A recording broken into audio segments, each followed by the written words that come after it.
Man, Mel Tucker was, I really started noticing him when he was at Georgia. I felt like he was a really really great, assistant coach. I felt like I didn't really see or like how great he could be as a head coach. We've seen what happened at Colorado, but since he got to Michigan State, they have gotten better, and I do believe he's right when he says his contract is put more spotlight on Michigan State.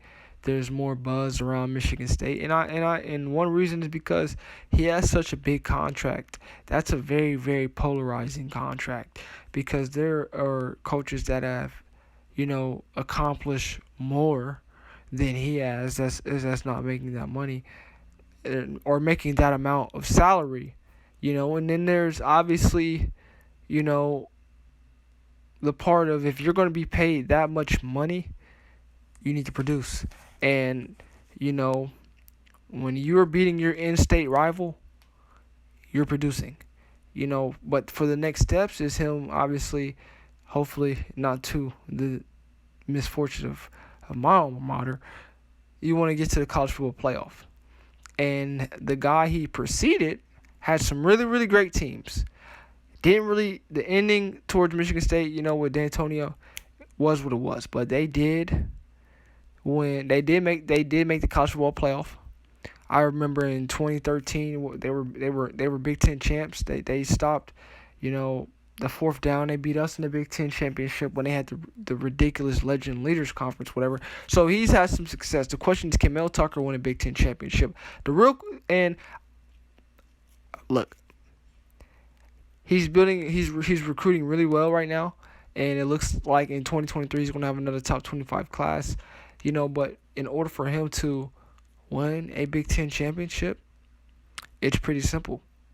Maybe not so simple. He has to get through the Big Ten East, and that means his in-state rival, which I will not say their name, Penn State, and obviously my Buckeyes. That's all he has to worry about. Whoever comes out the West, doesn't matter. They're just happy to be there. They're not a worry.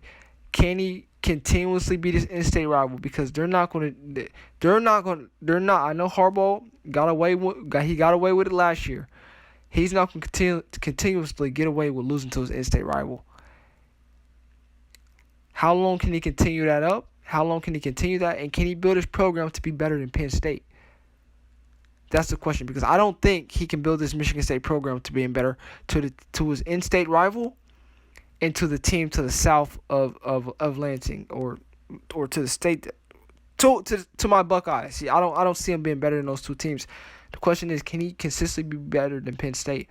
And I believe that James Franklin is a better coach than Mel Tucker. I do believe Mel Tucker is a better coach than Harbaugh. But I don't believe he's a better coach than Ryan Day. So, got a lot of musical chairs going on. But the question is, but I do agree, he's on the right path, and with the contract, it adds more attention. It shows that Michigan State is dedicated, to providing resources in terms of football. But what is their ceiling? Can he be better than the previous coach? That means winning at least one Big Ten championship and making at least one college football playoff and potentially winning the game. It's going to be very tough. He has some great recruiting classes. I hope I'm. It's possible. He has a chance, but he's going to have to really build that defense up if he wants a chance of competing for a Big Ten championship appearance coming out of the East.